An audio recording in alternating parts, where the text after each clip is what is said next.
अपने आप में ही एक महान पहचान रखता है। और आज मैं अपने आप को सौभाग्यशाली समझती हूँ कि आज देवी देवताओं की भूमि कल्याथ में मुझे आमंत्रण मिला और आप सबका आशीर्वाद लेने का सौभाग्य प्राप्त हुआ है। इसके लिए मैं फिर से आप सभी का धन्यवाद करती हूँ।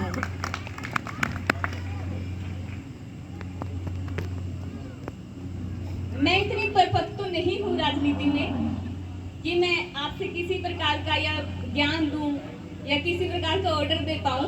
मैं आप सबकी छोटी हूँ, बच्ची हूँ, छोटी बहन हूँ। मैं आप सबसे रिक्वेस्ट करना चाहती हूँ, आज एक हम अपने समाज में यहाँ वहाँ घूमते हैं, कहीं भी जाते हैं। हमारा समाज छोटा नहीं है, पूरे भारतवर्ष में फैला हुआ है विश्वकर्मा समाज।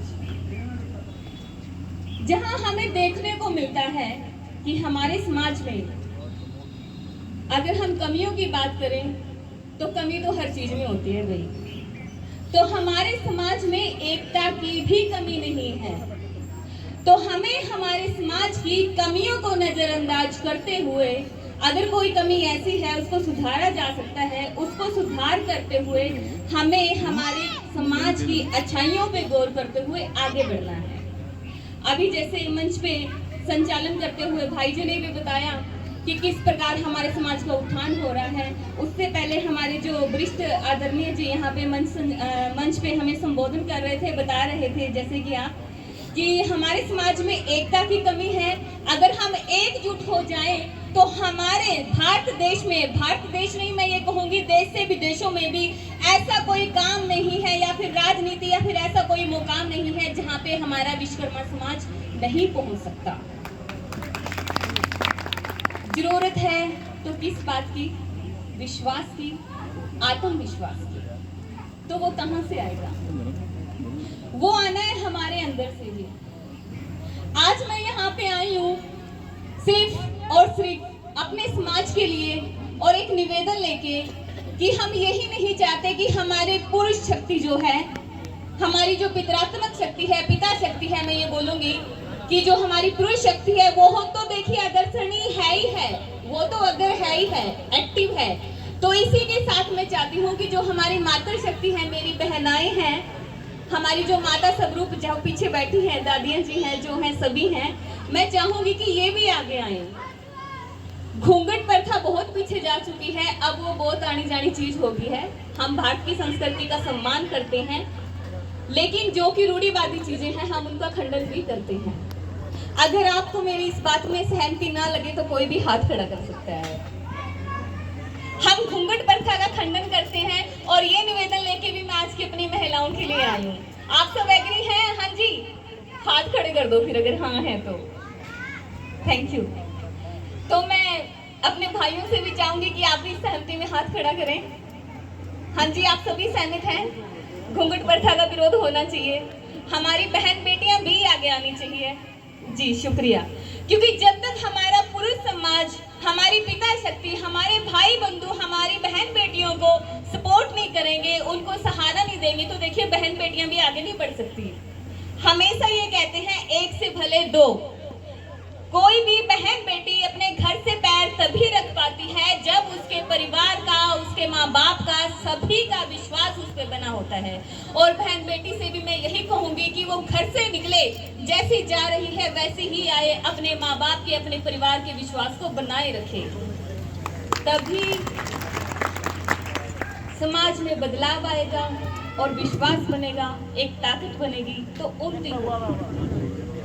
अभी जैसे बहुत से उदाहरणों की बात की जा रही थी कि हर ऐसा क्षेत्र कहीं ना कहीं है जहाँ पे हमारे समाज को पाया जाता है, कि चाहे वो राजनीति का क्षेत्र हो, चाहे वो जॉब का क्षेत्र हो, कोई भी हो, या समाज का क्षेत्र हो, कहीं भी हो, तो हमारा समाज का कोई भी है, चाहे महिला है या पुरुष है, उसकी सहभागिता कुछ ही % तक रहती है। लेकिन ये हमारे लिए बहुत ही गर्व की बात है। आज मैं आपको एक जीता जाता उदाहरण देना चाहूंगी, राखी धीमान का, जिसने हाल फिलहाल पिछले कुछ दिनों में HCS की परीक्षा पास कर 35वां रैंक हासिल कर फिलहाल में भी वो DSP की पोस्ट पर अपना, हाँ जी, कलैथ की लड़की है वो।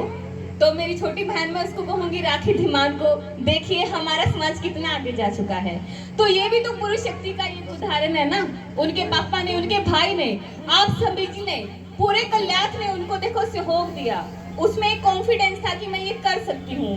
सभी ने उसको मान सम्मान दिया, उसकी उम्मीदों को और उजागर किया और उसके सपनों को उड़ान दी है, तभी वो हौसलों की उड़ान भर पाई है और आज वो अपना एक जो है पद हासिल कर चुकी है और ये हमारे लिए गौरव की बात है। तो आज अगर उनके पिताजी यहाँ पे विराजमान है तो मैं उनको भी बधाई देती हूँ और अपने पूरे समाज को बधाई देती हूँ इस कामयाबी के लिए, और ये हम सभी के लिए बहुत बड़ी कामयाबी है। एक बात और मैं यहाँ पे कहना चाहूंगी, बात छोटी सी है लेकिन बहुत बड़ी है, मायने बहुत बड़ी रखती है। हमारे अंदर क्या देखा जाता है, देखिए कहते हैं कि हमारे हाथ की 5 उंगलियां हैं, सभी बराबर नहीं होती, एक ऊंची है, दूसरी नीची है, एक छोटी भी होगी।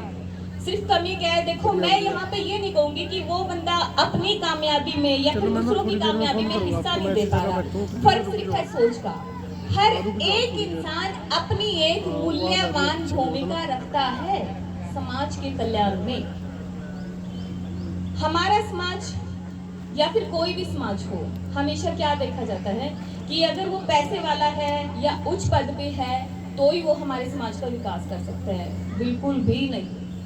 अगर हमारे समाज का हमें विकास करना है, एक छोटे से छोटा एक कलम अधिकारी भी, एक छोटे से छोटा मैं तो कहूंगी बच्चा भी, अगर बीज में उसके वो संस्कार डाल दिए जाए, जब तक ये पेड़ बढ़ेगा तब तक ये उभर के आएगा, तो भी सभी मिलकर समाज का कल्याण कर सकते हैं। कहीं ना कहीं एक हीन भावना देखने को मिलती है, वो कहाँ आ जाती है, जहां हम सोचते हैं कि हम आर्थिक रूप से कमजोर हैं तो हम इस संगठन का हिस्सा नहीं बन सकते।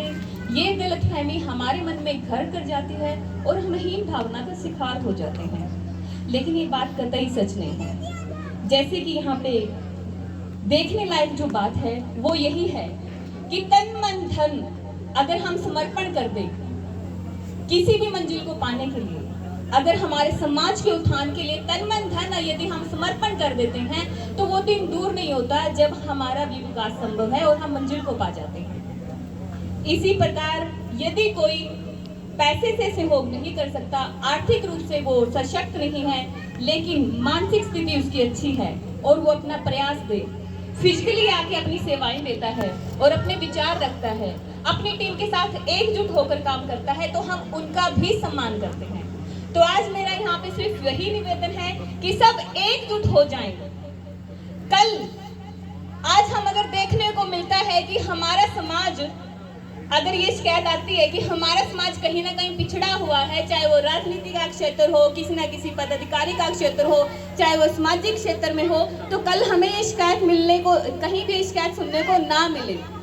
आज अगर हम एक होंगे, अगर हम किसी भीड़ में खड़े हैं और हम ये चुनते हैं, मैं सम्मान करती हूँ रतन सिंह धीमान जी का कि वो आए हैं इस समाज में, तो अगर वो कहीं भी हमें ये मिले कि आज हम एकजुट हैं, आज हमें ये कहना पड़ता है कि हमें राजनीति में अपना स्थान दिया जाए, तो कल हमें कहना ना पड़े, हमारे लिए इनविटेशन आए कि हाँ हम इस पार्टी से हैं और हम चाहते हैं कि हमारे विश्वकर्मा समाज से हमारा ये भाई, हमारे ये सगे बंधु या हमारी बहन बेटी जो कि सक्रिय है और वो समाज में आगे बढ़े, हम उसको राजनीति में ये पद देते हैं या फिर वो राजनीति की जो है वो लड़ाई लड़े ताकि हम अपने समाज का विकास कर सके।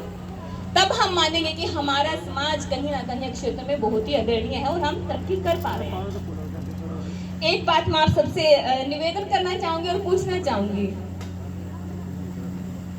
क्या आज हम ये प्रण लेते हैं कि आज से, अभी से जो भी हमारे सामाजिक कार्य होंगे या फिर हम बात करें जो आज किया जा रहा है श्री विश्वकर्मा महासम्मेलन, आज हम भारी संख्या में जैसे इकट्ठे हुए हैं, आने वाले समय में जब फिर से महासम्मेलन किया जाएगा, यही संख्या हमारी दुगनी चुगनी और चुगनी होके आएगी, उभर के सामने आएगी और एक शक्ति के रूप में उभरेगी। तो मैं ये आप सबसे उम्मीद कर सकती हूँ। एक क्वेश्चन और है, मैं आप सबसे पूछना चाहती हूँ, हमारे समाज की रक्षा कौन करेगा? जी जी बिल्कुल, हमारे समाज की रक्षा कौन करेगा?